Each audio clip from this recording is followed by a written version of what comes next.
Labas rytas. Pirmą kartą iš ilegalios stovyklavietės. Nes nepasakyčiau, kad gerai išmiegojau.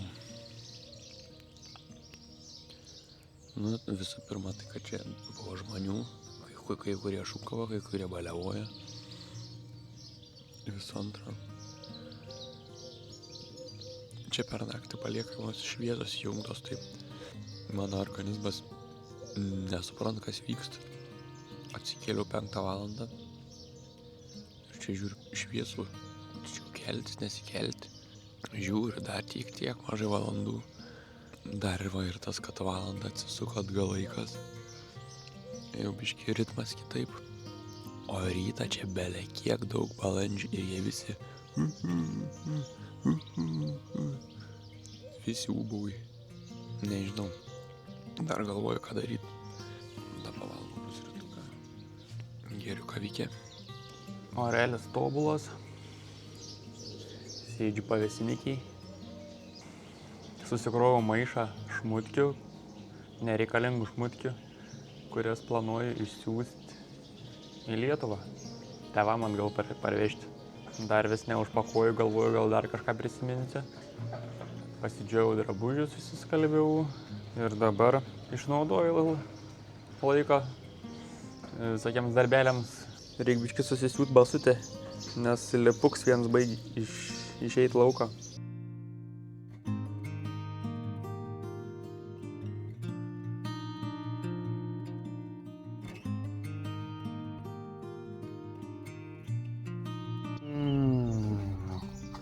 Kaip vertinat? Kaip vertinat mano vakarienę pietus? €90. Daug geriau už visokius restoranus. Šviežia žuvytė, šviežias bulveikės.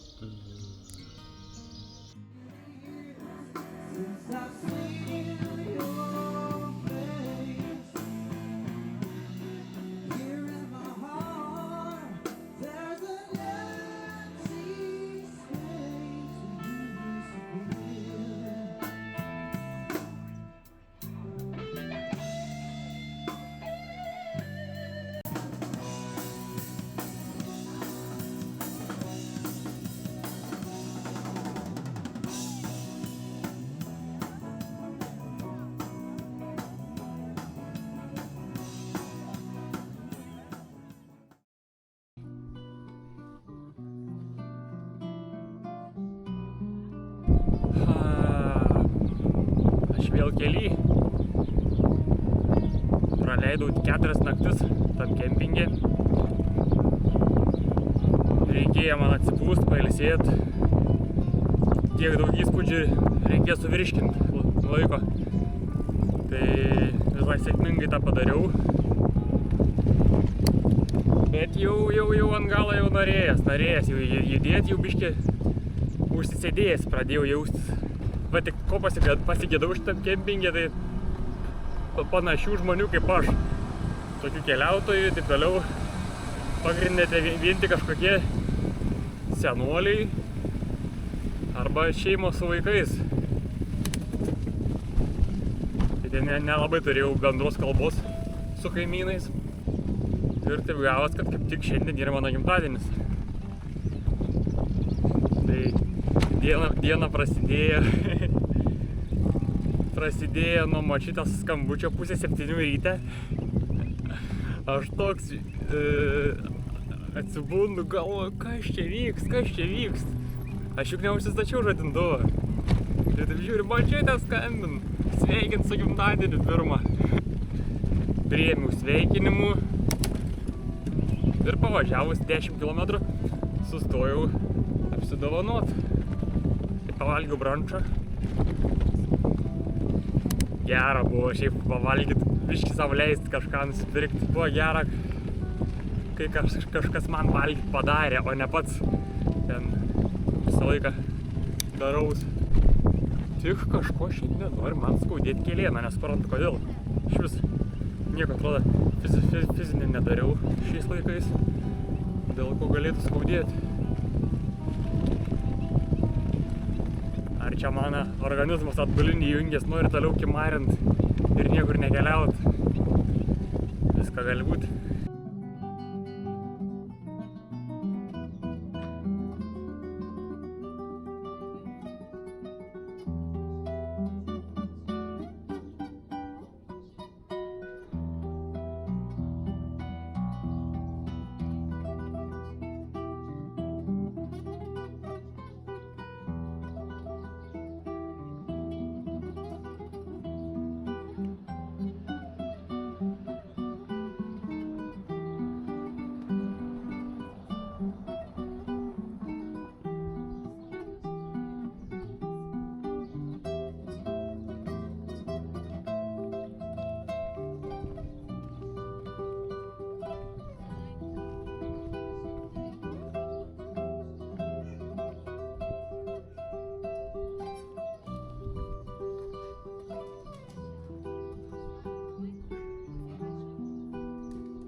Šiuo metu esu prie Capella dos Osos, Chapel of Bones, arba lietuviškai Kaulų koplyčia.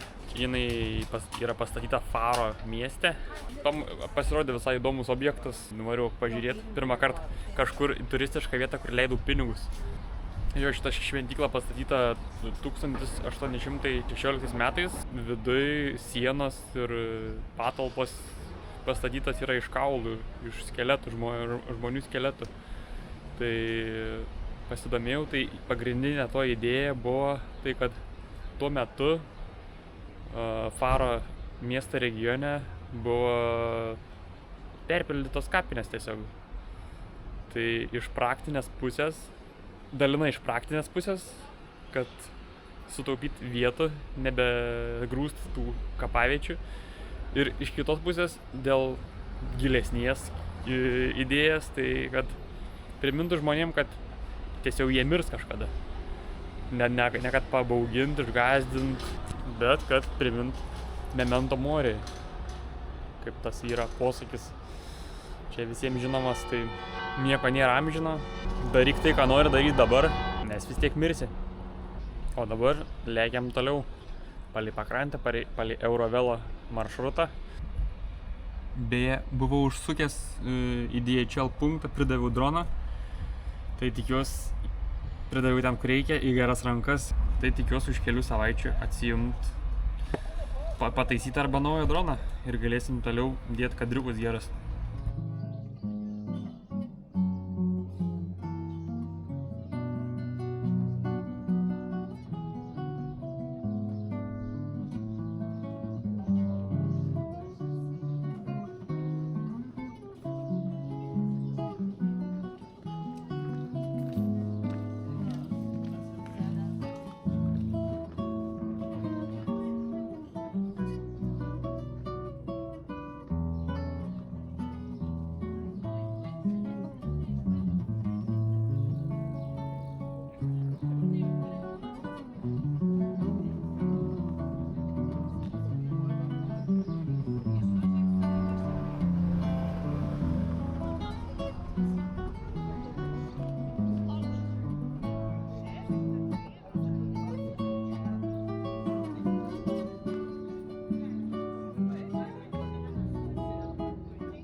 šunis užpuolė.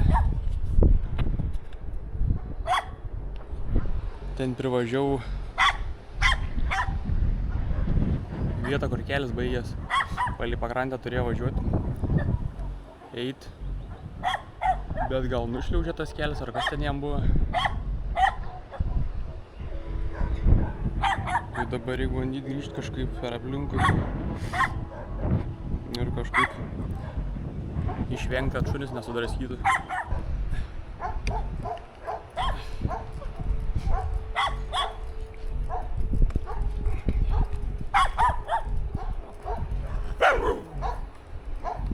Ir dabar.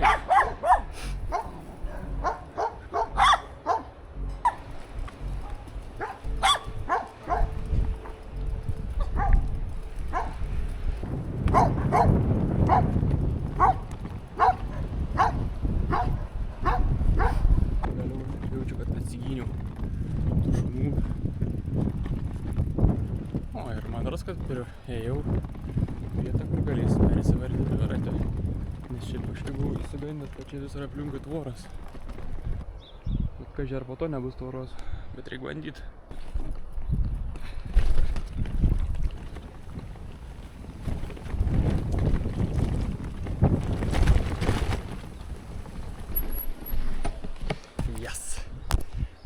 Mano išlikimo nuojauta nemelavo. O žiūrėkit, kaip čia viskas nuplauta, uždaryta, o aš buvau ten, kur ta čikė. Nu kažkur čia baigęs kelias, tai turėjau ateiti per aplinkui. Šiaip netaip atvažiavau iki savo miegojimo vietos šiandien, neiktų savo kaip vėlai, pažiūrėk. Jau 8, o Ispanijos laiku tai būtų 9 jau iš vis. Bet niekas, susiradau visai nieką večikė. Čia kažkur čia šalia kopų. Ar kaip čia pavadinti, nežinau, bet žodžiu, dabar aš kai išmečiau tos savo daiktus, čia biškai keičiu temas greit, kai išmečiau savo daiktus, išsiunčiau Lietuvą savo daiktus, tai pas mane dabar bagažas labai persiorganizavo kitaip. Dalykai nebesusideda įprastą tvarką, tai šitą kilimuką aš dėjau po geltono maišo, tai pažiūrėkit, kas iš jo liko. Visas sudulkėjęs po tų žvyrkelių, o aš ant jie miegot turiu. Reikia kažką keisti, reikia būtinai kažką ir to keisti. Net nenusipučiu. Eiktų savo, kaip įsigėrė, čia jį plauti jau reikia. Ir šiaip vaisas pauč, kaip labai neprofesionalu. Šiandienos rezultatus, turėkime omeny, kad šiandien ilgokai valgiau kaviniai, švenčiau gimtadienį ir buvau sustojęs Farą miestelį jau ir variau šiandien prieš vėją. Tai nuvarėm 56 kilus, visai normaliai, 4 valandas važiavimo, irgi pavyzdingai, o su kilta beveik nieko. Ai, tai jo, šiandien važiavau dalį kelią tokiu siauru takeliu palei vandenyną. Tai kaip nepatiko takas, kuris skirtas realiai pėstiesiems vaikščioti, ten toks leptelis ir toks eina toks kaip pažintinis takas. O ten beveik pėsčiųjų, ten tarp jų turi laviruot. Ir po to ten ir tokie kaip ir perskirimai ant sankryžų. Ir turi amžinai nulipti nuo dviračio, kad persivaryti ten per tas tvoreles. Žodžiu, nevažiavim, ten visiškai prasinervau aš ten. Tai dabar esu giliuose susimastymuose apie ateinantį maršrutą Eurovelo. Ar aš tikrai jo noriu važiuoti, ar aš geriau noriu gatvėm važiuoti su mašinom. Labas rytas, metas pusryčiam. Tai kažkaip šį kartą nenorėjau palapiniai valgyti, kažkaip susirietęs. Čia tie mano pilvai tokie neaiškus šiais laikais, tai... Ai, čia toks ir plotelis. Va, čia atsisidau ant tokių plytų. Šits karys neatlaikė rytinės pamainos. Jis išgabenam su skruzdžiu. Amžinatilsi. Va, ką padaro žmogui viršvalandžiai. Skanaus man. tokia lengva greita virtuvėlė prie parduotuvės durų. Labai šiandien vėl išjudėjau. Dviratį krapštinėjau, visokias nesąmonės susiminėjau. Tai jau pietų mes beveik atėjo jau 12 kiam. Tai jau valgyt belia kaip noriu. Žiūrka, jėgų net nebėriau minti. Dar nenuminu beveik nieko. Tai reikia užkasti. Eina sau. Kaip mane varo iš proto šiti keliai. Tas maršrutas palei vandenį. Čia toks balaganas. Žmonių dafiga. Keliai neaiškus. Tai dviračių taks, tai pėsčiųjų taks, tai gatvė, maršrutais. Irgi nesuprant. Nesigauda reikaluose. Reljefas. Aukštyn, žemyn. Jausmas labai panašus kaip kelionės pradžioje Barcelonoje. Kai viską per daug tiesiog. Noris ramybės.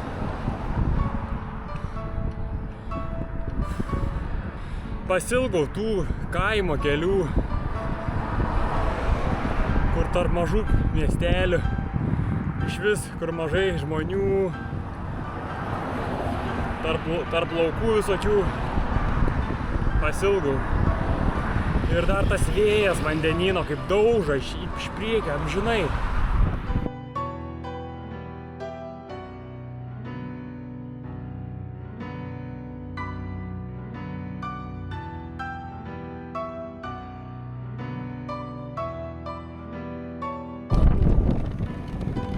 Vėl įvažiavau į tą lieptelių atkarpą palei vandenyną.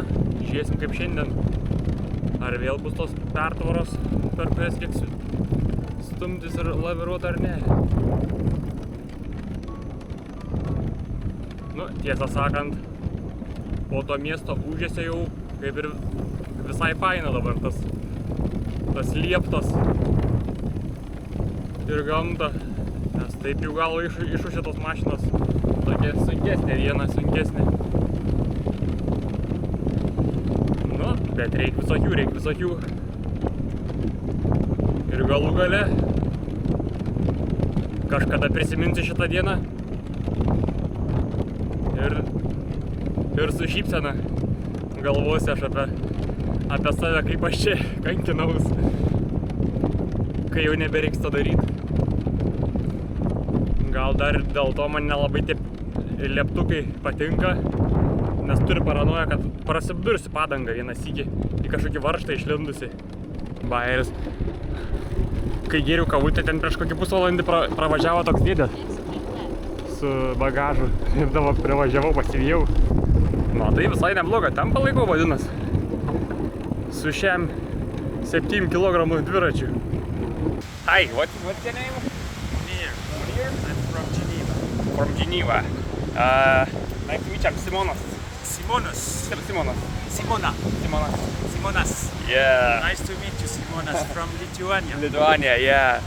Susitikom, kai kavutę gėriau, pravažiavo, tai aš pasivijau bičiulį, tai šiandien pavažiuosim kartą. Sakė, irgi neskuba, mėgsta pafotkint, tai ramiai pavažiuosim šiandien su draugija.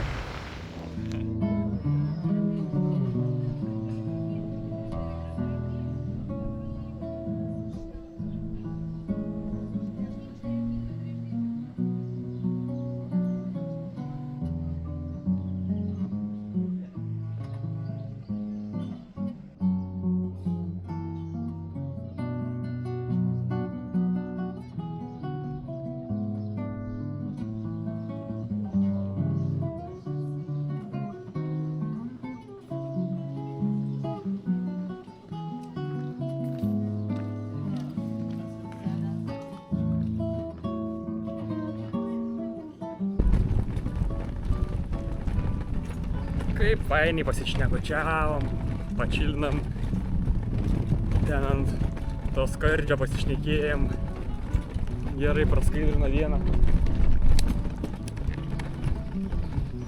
Nesvarbu, kad aš dabar dar labiau susivėlinau, dar mažiau nuvažiuosiu šiandien.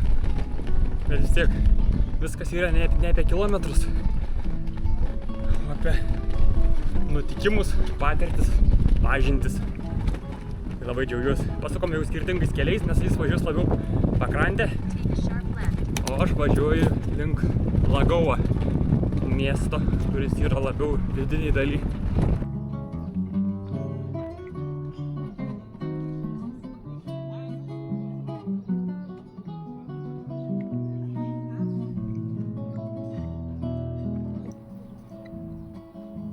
Pirmą kartą radau tokį medį, kuris idealiai tinka sėdėjimui.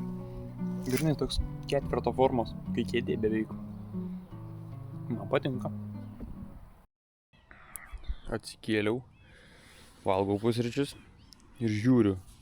Mano miegmaišis jau nori pareit šaibom. Žiūrėk, čia įplišims, prairims, čia. Man rodos ir kitoj pusėje, jo žiūrė ir kitoj pusėje. Nu, mėnesį atitarnavo, sako, viskas jau, pensija man. Tai jau bandysiu fiksint su duct tape. Ojei, kai bomžas dabar iš viso atrodysi. Nu, ką padarysi, daiktai dėvis. Svarbu, kad padėtų. Kai ką radau, tadam, dekatloninį pašikniuką su memory foam. Nu, labai tikiuosi, kad niekas jo neieškos, nes aš jį panaudosiu. Aš jį panaudosiu jau šį savo porankį naujam. Nu, tam savo darbiam porankį pasiturbinti. Prisimontuosiu kažkada. Bet biškį gaila karpyt tokį, jis toks naujas. Nu, labai tikiuosi, kad nieks neieškos. Pagaliau važiuoju ramiais takiukais, vėjas nebepučia. Galima mėgautis vėl. Žiūrėsim, kaip bus toliau, bet dabar tai man patinka. Aplink golfo laukai. Jau baigiu pravažiuoti Lagos miestą. Dabar sekantis bus Lagosas.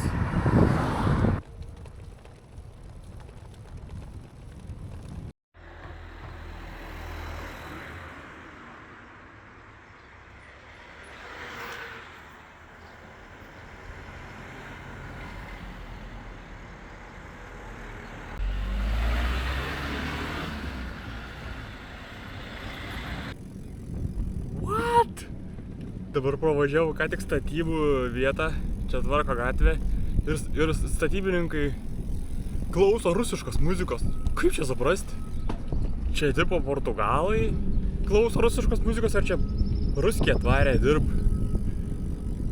Bet šiaip ne bajeris, tarp turistų tai aš mačiau nemažai, girdėjau nemažai rusakalbių visokių. Portugalija įsileidžia rusus. Įdomus atvejis.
Nu ką, pavalgiau, užsukau pavalgyt. Visai skaniai pavalgiau, dienos pietus, pigiai apsisukau 11,50 €. Žiauriai geras buvo steiks, wow. Buvo pakės iš tikrųjų, net nesausas, toksai pusiau žalias, kokį ir mėgstu. Žiauriai super. Ir va, dėl ko norėjau įsitraukti kamerą pirmoje vietoje, tai va, norėjau parodyti pavyzdį, kaip Ispanijai ir Portugalijai dažnai prasimetama su, nežinau, šaligatvių konstrukcijom. Va, eina normali perėja, okei. Ir va, ten turim supermarketą. Ir čia turi būti taks į supermarketą. Pažiūrėk, koks bortuks. Kaip dabar pravažiuoti dviračiam, kaip dabar neįgaliem patekti į vidų. Ir taip labai dažnai, kur atrodo savaime suprantama, kad turėtų būti pritaikyta užvažiuoti su transporto priemonėm su ratais, bet ten nėra nuožulnumo. Tai tas biškį nervuoja. Nesvarbu, varom.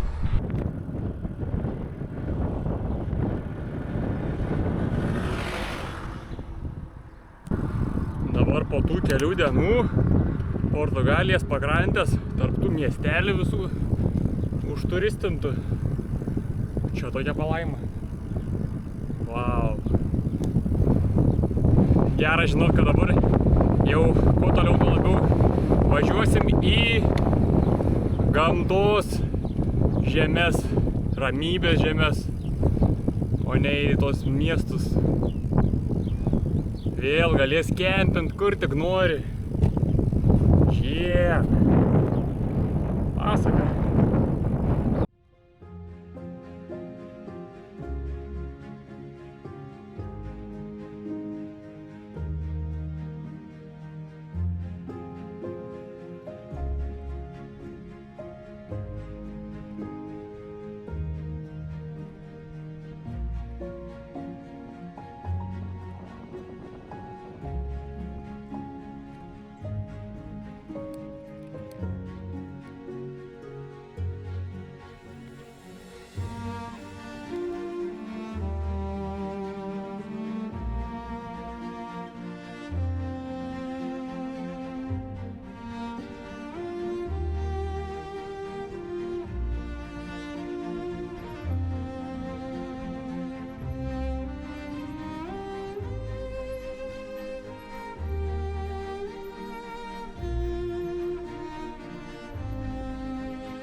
Žie, ten rimtai ir kelias, tokia statuma.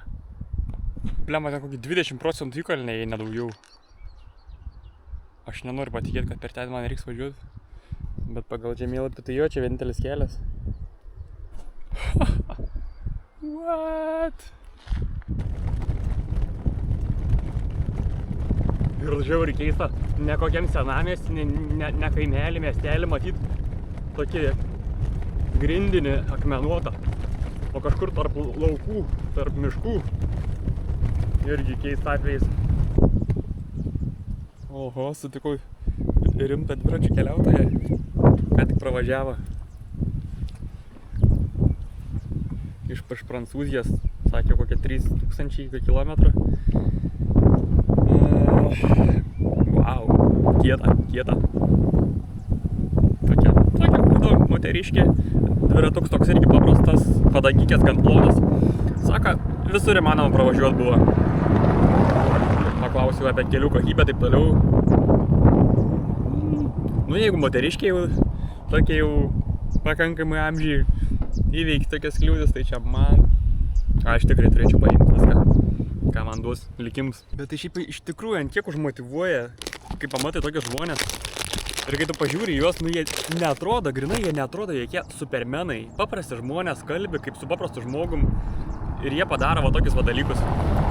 Šiaip, kas yra juokinga, tai kad aš va tokius posakius, kaip aš dabar ką tik pasakiau, girdėdavau per YouTube, kitų keliautojų sakant, Ir niekad, nu, aš negalėdavau susitapatinti su tuo. Bet dabar grinai pats taip sakau ir net nebandžiau aš čia kažko kopijuoti. Nu, normaliai iš manęs natūraliai išėjo tą mintį. Tai jo, šiaip, wow.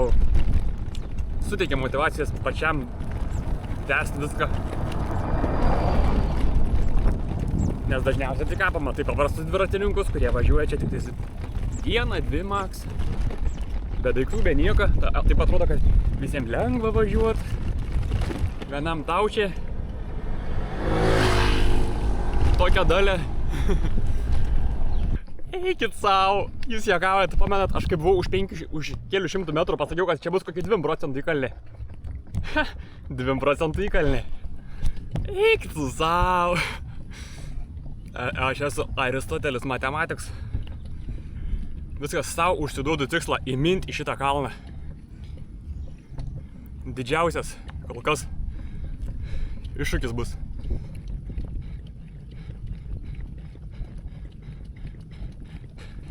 Specialiai nepažiūrėjau, kur viršūnė baigės. Reikia tiesiog minti ir viskas. Pažiūrėjau viršūnę, blemba. Gerai. Dar ne. Nu gerai, dar ne ant kiek užmotivavo. Aš irgi esu žmogus, neįminsiu, hebraje. Nejuokaukit. Stumėmės.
Eina savo, hebrytė, įlindau.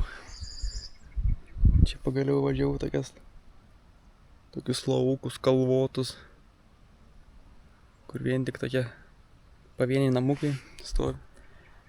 Bet čia jau prasideda tie visokie rezervatai jaučiam, kur nebelabai gali nakvoti.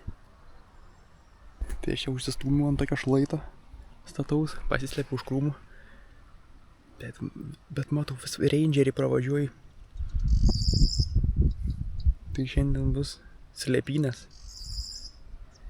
Dabar, kol saulė už horizontą nepasislėps, tai tikrai palapinės nestatysiu. Tai dabar ir maisto ruošiu toks va. Pasislėpęs už krūmų.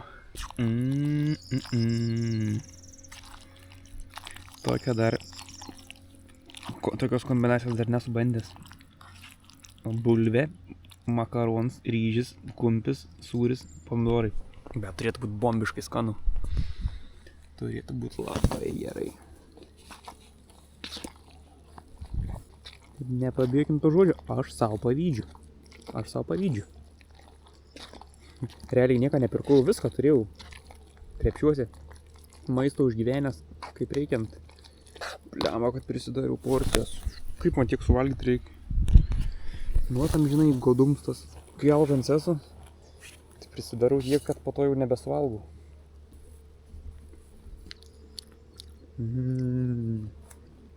Kol kas rangeriai dar neprisistatė. Viskas gerai. Tiek minių šiandien 650 metrų sukilta, 60 kilometrų.